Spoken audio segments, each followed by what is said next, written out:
Hi parents, my name is Jen Breisager and I'm CEO of a company called Student Centered World. Normally I work with teachers to help them develop hands-on lessons and resources to use in their classroom. But today I wanted to take a minute to talk to you. Obviously we know that everything is a little bit crazy right now with all of the school shutdowns that are currently happening all over the world. I've had the privilege of being able to talk to many of the teachers that are affected by this and kind of trickle down into what's affecting you as well. I've reached out to teachers a lot in the past couple of weeks, but I wanted to talk to you to give you a little bit of a heads up to explain why things are a little bit crazier for some of us than others. I want you to know that no matter what your school district is currently working on, they are trying to figure out what is the best possible measure for their student body. Now, in some places, this is an extended spring break where no learning is happening at all. In some places, it is the opposite end of the spectrum where it is all digital, like you're in the classroom all of the time. I can promise you that every school district right now is trying to figure out what's going to work best for a number of reasons.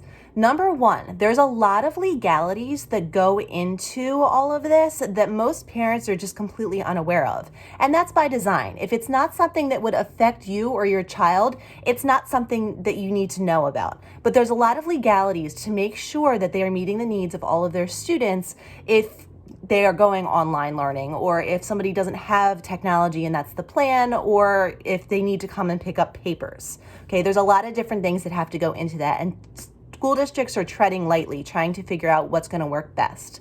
The other piece of this is that there's a big question mark about when the school closings are going to end, when our students are going to be able to go back to school. And one of the main phrases that's going around the mouths of a lot of districts and teachers that understand this is this idea of something called summer slump.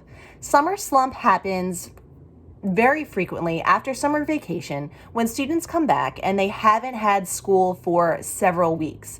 It's not that they're no longer smart or that they can't learn, but since they haven't been actively engaged in the learning process, they had forgotten a lot of the things that they had learned from the year before. The first few weeks of school is often very much a review to get all of the students to remember what it was that they talked about the year prior.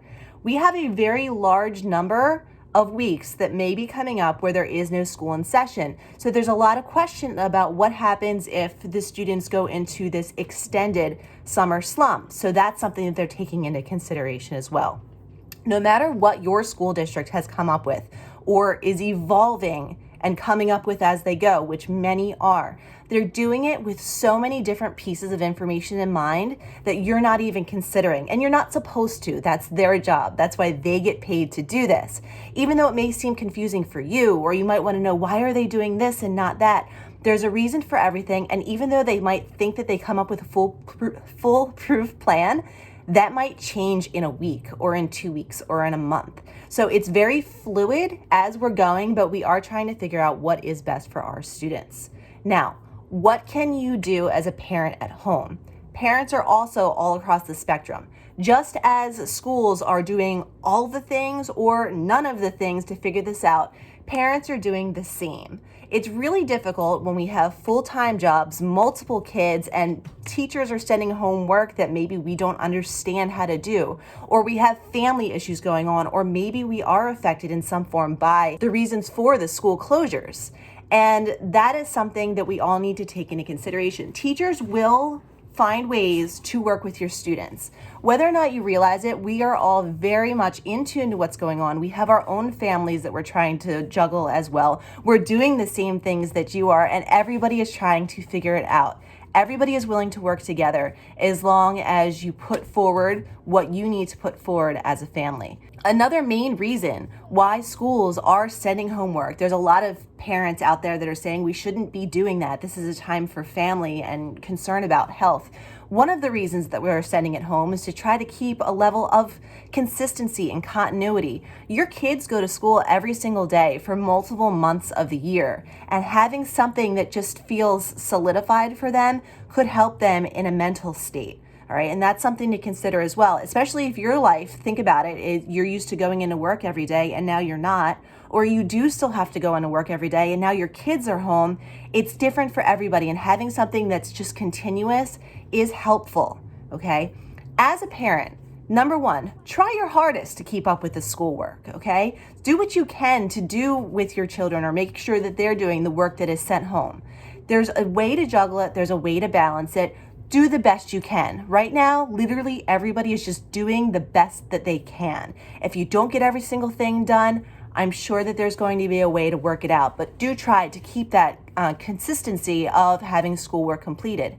If your school maybe has sent home some stuff or not at all, and you know that your child needs to be challenged or to do something more, there's a website called Teachers Pay Teachers, and it's all different resources on a number of different levels, grades, subject matters, and you can get ones that people have posted on there for free. So personally, I've done this for my own kids for a lot of things. On St. Patrick's Day, I got all different activities that had to do with the holiday. You can go in, you can select the grade level, you can select free, and then wind up getting the resources that you are looking for and that your kids can work on at home. There's there's activities, simulations, labs, there's all kinds of stuff on there that you can certainly work with.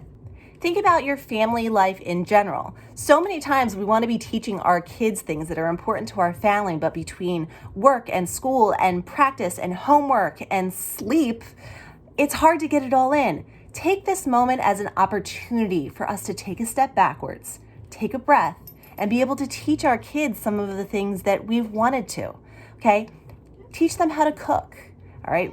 Think about what would be age appropriate for them. Scrambled eggs, pancakes, okay? Stuff that your family cooks often. Your kids can learn how to do that too. Maybe you have a family recipe that's been passed down for generations. Now's a great time to teach your children that, okay? If it's something that's not written down, or maybe you just want to add an element to that, have them write things down. Have that reading and writing aspect in there. Turn it into a math lesson. How many eggs do you need? How many cups would this be worth? Yesterday, my kids helped me plant seeds for our garden that we're going to have this summer. And I had to say, okay, there's this many seeds in a pack. We have this many cups to put them in. How many seeds should go in each one? And they were able to figure that out. It's stuff that's going to help them and help your family in the long run, but they're also getting that mental jog out of it as well. Think about some life skills that maybe they can use. Take this time to teach them how to change a tire or how to sew up something that has ripped. Think about the things that your parents taught you when you were a child, or you wish that they had taught you. Go grab a YouTube video and learn together. There's a lot of options here that will help them in life in the long run. That's not just work that they would be learning in school. If you're still thinking about maybe what you can do, have your kids call an elderly family member and interview them. Create some type of family scrapbook with the interviews and their questions and answers that you can put together and give out people for holiday presents this year. There's a lot of different options if you kind of sit back, decompress for a minute from the situation, and then figure out what's going to work best for your family. I know we set up a puzzle station in our living room. We grabbed a table that we had in the garage that was just holding a bunch of junk, and now we're in the process of cleaning out the garage because why not? We brought that in the house, scrubbed it up, and now it's a spot in our living room that we can work on jigsaw puzzles. If you're anything like us, you have a lot of them laying around, but you don't necessarily have a place for them, or you do them a little bit, but then it's the kitchen table. Give yourself an option for that, or a place that you can play board games together. Teach your kids how to play cards, okay? When it comes to their schoolwork, I know for the first few days we had an explosion of what was going on. We then got a bin that I was using for some other things, put those things in other places, and now they have one spot for their tangible stuff that they're doing for school. So when they're done, they can throw it in. If you want to take some time to do some schoolwork, you pull it out, you work on it, and you put it back. So just kind of think about what's going to work best for your family. Think about moving forward through this, what you can do, what you can change, what you can teach. Okay, the role of teacher is very different. There's some people that are saying, they're not getting paid to teach, so they're not teaching their kids. Teach your kids the things that your parents taught you, or your grandparents taught you, or their parents taught them. Keep that cycle going. We've got away from that a little bit in the last couple of years. Let's build back on that. If you have any questions, you can feel free to contact me. My email address is below. More than happy to help. If you do have any teacher friends, you can also refer them to our group. We have a website. We have a group running on Facebook right now. That's a whole lot of teachers that are trying to figure this out together. So any way that I could be assistance to you and your family, I would love to do that. And if there's anything additional that I can help you with, please let me know and I am happy to. Stay safe, stay sanitized, and have a great rest of your day.